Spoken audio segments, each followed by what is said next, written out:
You lost your job, you got no money, you got no savings, and you feel like it's all over. Are you going to answer the phone? Are you going to change your life where you say, never again? I'm going to control the controllables to where I'm the little pig in the brick house. Never again. That may be the only thing you get out of this crisis. And if it is, I followed your steps when I was, 25, 26, when I started making some money, when I was like, it's hard to follow a step when you feel like you're living off credit cards and in debt and you're not making any money. So you feel like this sense of helplessness, really. And I know I've listened to a lot of your shows with people where they feel helpless, and it takes that initial momentum to kind of kickstart it and see little savings here and there and then pay off one thing here and there. But I tell you, once I finished those, I guess really the first 5 to 6 steps, I don't have a home still. I still rent for personal reasons, but the first 5 to 6 steps, and then building wealth and giving. Once I got through these, it's just like, man, you feel so much more bulletproof. I feel so much more bulletproof now. After 10 years of building into this recession, I feel safe. I feel fine. I feel protected. And it gives me so much more peace of mind since I did follow your steps. So I would first want to acknowledge you for that, for creating something so simple for us and providing this 3 hours a day for everybody. I think it's amazing. You sound like a preacher and a motivational speaker to me in the last few minutes, just speaking life and hope into us. So I appreciate that. What are you telling the people right now who are saying, you know what? I didn't follow your advice. I didn't do what I should have done. I still live off of credit cards. I overbought, paid for my house, and I've got this expensive lifestyle and credit cards that I know I'm wrong. I made a mistake. I own it, and now I'm screwed. And I just got 50% cut of my work.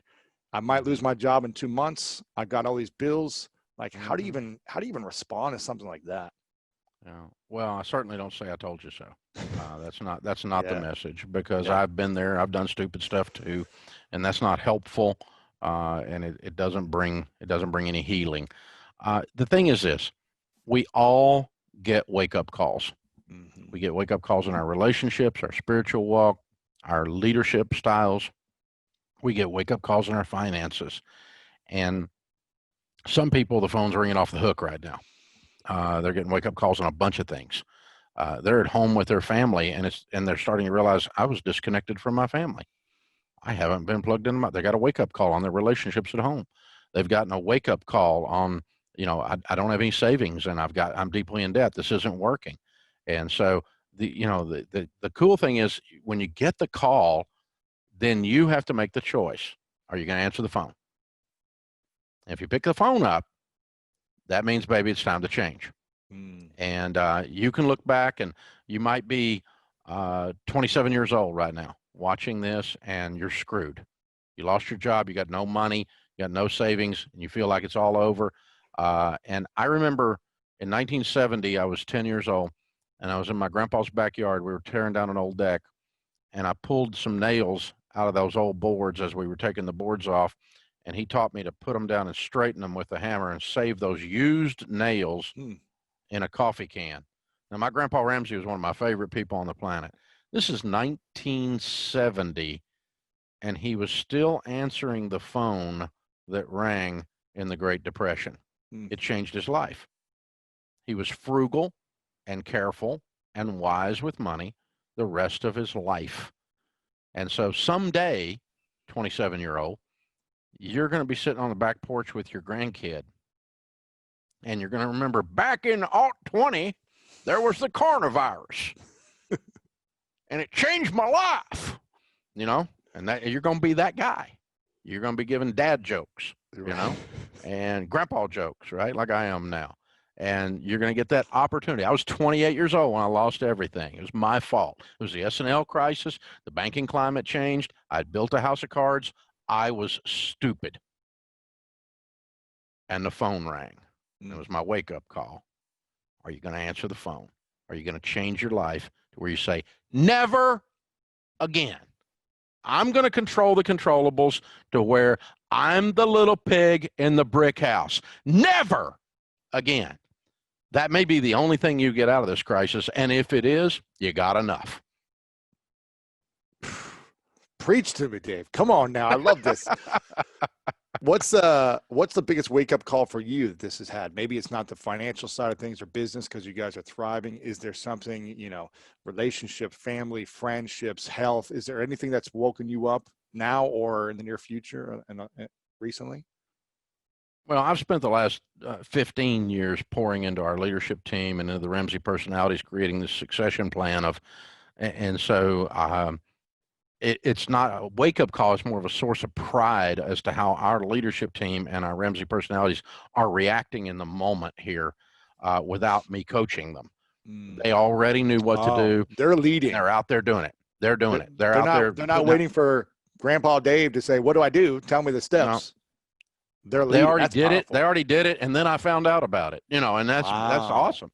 And so it's just a sense of, this is starting to work. I mean, when Rachel Cruz and Ken Hogan and these guys are doing, Ken Coleman are doing all these hits, and Chris Hogan, all these guys are doing all these hits, these radio and TV and appearances and all this stuff everywhere. And the networks are calling and asking for them, which is awesome.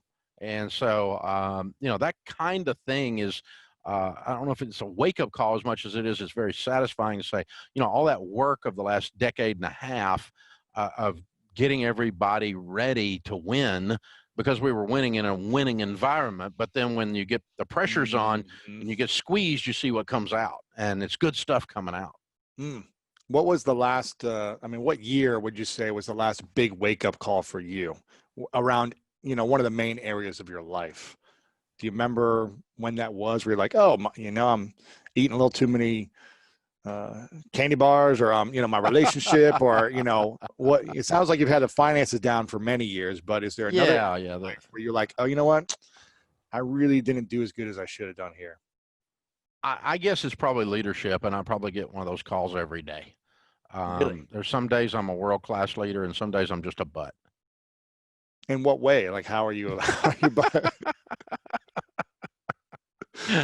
So, sometimes I do a better job than other times as a leader, and I own it. I get it, but you'd think as old as I am, I'd be doing better. So, but I know what I'm supposed to do, but sometimes I just don't have the energy to do it. I don't care. Yeah. And I should just care more. I really should. I shouldn't be such a grouch. Oh no, you care a lot about a lot of people. I'm curious, what's the best dad joke you share? Oh Lord, I have no idea.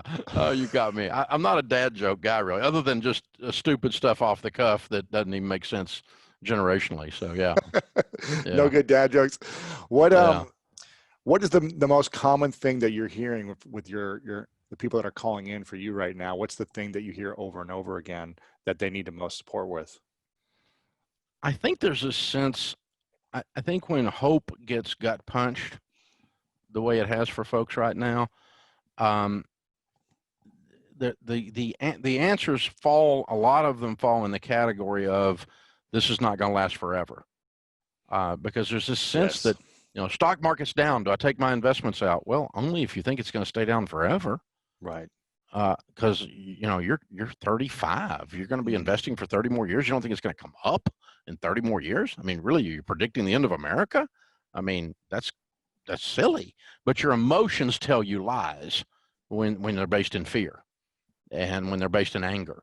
And they tell you lies, and they tell me lies. We believe those lies in situations like this. So, I lost my job. I know, but that's happened before and probably happen again. Just get you another one. Well, there's a lot of people hiring right now. There are a lot of people hiring. Amazon's hiring 100,000 people right now. Yeah. So, there's jobs. It may not be the one you want, but you can get some food. Yeah. Get you a leaf blower, and rich people are afraid of leaves. You can make some money. So there's some stuff to do out there. But so the thing the sense that the thing you're afraid of is going to last longer than it is. Yeah.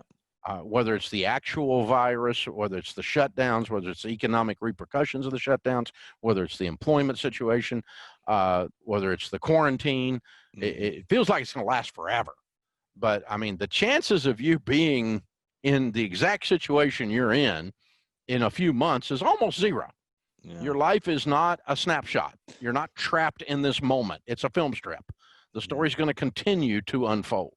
Yeah. And so that when hope takes a gut punch, though, we get down in that fear, or we're mad, or however it is we manifest that stuff, those negative things, the emotions that we all have in these situations, that's where a lot of my questions are coming. They're all built in that.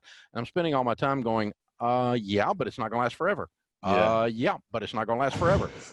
Yeah, but let's visit this in May. I think you're going to be okay. By June, are you even going to remember this? It's the great toilet paper shortage of the spring. I don't know. I mean, what is it? It's, some people are going to have devastating, horrible things that are going to be life changing, but that's a very small percentage compared to the number of that are worried about it. Yeah. And so, you're going to get out of it. You're going to get out of it. You're going to be okay. You're going to be okay. I like Preacher Dave, man. This should just be Preacher Show. I like this. What is the worst investment people should be making during this time, and what's the best investment they can make? In my life, when I have become desperate, right after that's when I become stupid.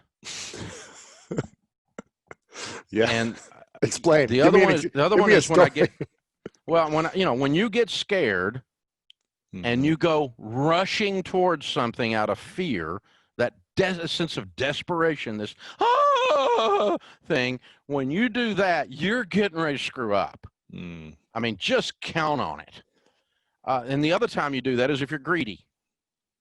If you think okay, I got this one. I can take advantage of this. And I mean, greedy as a lack of virtue greedy. I don't mean greedy in a positive way where I'm being ambitious, okay? I mean the negative sides of greed. And so if you're functioning in desperation or in this no holds barred, I'm going to just clean up on other people's pain thing, that's when you're getting ready to screw up and you're getting ready to make a major mistake. And so you're set up also for con artists when you do that. And so if you're functioning in high emotion, your brain just doesn't work good. My friend Art Laffer says, when you're panicked and when you're drunk, you don't make good decisions. And so, when you're on high emotion, your brain your critical thinking skills shut down. And so that's when I've made the biggest mistakes in my life, is when I was desperate, and the few times that I was greedy, where I thought, I'm going to slip in there and that's going to be easy money. What was that? Easy money. Could you share a story of one of those greedy times where you tried to jump in and a buddy of mine, I was in my 20s, and a buddy of mine was buying gold. And now this is in the 80s. Okay, it's a million years ago. And he's buying gold, and he had this friend that was he was a gold bug. He was picking gold, and this guy had picked the gold prices where they were going within $1, like 14 times in a row. And so we both dropped $5,000 into this thing, and if we had hit, it was a margin deal, and so I would have made $50,000. And I thought, I'm putting $5,000 in here, I'm gonna make $50,000. But it's a margin play, which means you're either gonna make $50,000 or you're gonna make zero. And so he picked it right 14 times. The time I got in, the 15th time, missed it. I got zero. Turned $5,000 into zero instantly. Last time I bought gold, last time I played stuff on margin, last time I got greedy. Is there ever a time so what's the difference between greed and a great opportunity of being ambitious? Can you make money fast in certain things, or is typically most things take a certain amount of time and energy and effort? The vast majority of people who are successful financially and successful have done it incrementally. There's very few people who you see a meteoric rise in their wealth or their success that keep it.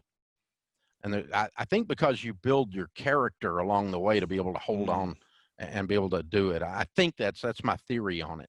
I mean, I got rich quick. I started with nothing, and by the time I was 26, I had $4 million worth of real estate. I built a house of cards, and I had $1 million net worth. I made $250,000 in 1984. I was making $20,000 a month, and in my 20s. So I mean, but you'd have thought I had it all figured out. Meteoric rise to the top. But the very thing that caused me to be the incredible overdrive of ambition caused me to go so fast that I missed the blind spots. I missed the detour signs. I missed the bridge out signs. And so I built this house of cards I thought was a stone house, but I was naive and didn't know. And along comes some regulations changes, a few shifts in the economy, a little S&L crisis, and It all kaboom. comes down. Yeah. You know, all of a sudden Dave looks like an idiot instead of a genius. Right. And so it turns out I was a little of both, because you don't build something like that at 25 if you're not somewhat of a genius. But I was obviously an idiot in the way I built it, and so I get to do it again. Get the wonderful opportunity to start over, And build it the right way. Yeah. Yeah, but I mean, in the midst of that, as I was falling, it took 2.5 years to lose everything we own. I had stuff presented to me. I almost got conned, serious con, like people just a real con artist type guy. There's not many of them out there. Right. Most of the time you get screwed by well-meaning ignoramuses. But these were real con artists coming into my path, and I was about to give them money because I so desperately needed to turn quick money into big money to save myself. I was desperate. And right about the time you get desperate is when you get stupid. So don't make those decisions. So there's not really, so what I'm hearing you say is the wealthy people, it takes time and it's incremental. It's not an overnight thing. It's not a quick rise. There might be some spikes here and there, but it's typically over time. It's okay to take a spike, but anytime I get a spike, I'm always a little suspicious of it. Really? It makes me even more careful. I draw back and I go, well, that's really cool. Is it okay? You know, because it's not normative. Normative is incremental.